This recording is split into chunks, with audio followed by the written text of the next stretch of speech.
ஓணம் செலிப்ரேஷனுக்கு வந்து கேம்ஸ் வச்சாங்க இல்லையா, அதில் பால் அண்ட் மியூசிக்கில் வந்து வின் பண்ணேங்க. அதுக்கு வந்து இந்த மாதிரி கேண்டி ஜார் கொடுத்துருந்தாங்க. செம்ம க்யூட்டாக இருந்துச்சு. அதெல்லாம் ஓப்பன் பண்ணி பார்த்துட்டு அப்புறம் மால்மார்ட் தான் போயிருந்தேன். லாண்ட்ரி பேஸ்கெட் அப்புறம் வந்து ஒரு சில கிளாஸ் ஐட்டம்ஸ்லாம் வாங்க வேண்டியது இருந்தது. அதனால தான் போயிருந்தேன். லாண்ட்ரி பேஸ்கெட் மட்டும் தான் வாங்கினேன். கிளாஸ் ஐட்டம்ஸ்லாம் எதுவுமே வாங்கலை. அப்புறம் அதுக்கு ஆப்போசிட்லேயே இருக்க அல்சஃபாக்கு தான் போயிருந்தேன்.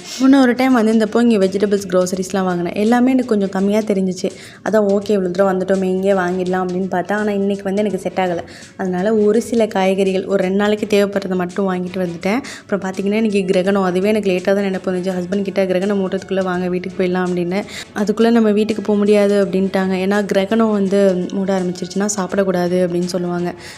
அதனால் சரி ஓகே இங்கேயே சாப்பிட்டுட்டு போயிடலாம். சாப்பிட்டுட்டு கரெக்டாக வீட்டுக்கு வந்தோம். கிரகணம் வந்து மூட ஸ்டார்ட் பண்ணிடுச்சு. இந்த மாதிரி கிரகணம் நடக்கிறப்போ ப்ரெக்னெண்ட்டாக இருக்கவங்களாம் ரொம்ப கேர்ஃபுல்லாக இருக்கணும்னு சொல்லுவாங்க. அப்புறம் அந்த டைமில் வந்து கட் பண்ணுறது, இந்த ஊசியில் ஏதாவது தைக்கிறது அந்த மாதிரிலாம் பண்ணவே கூடாது அப்படின்னு சொல்லுவாங்க.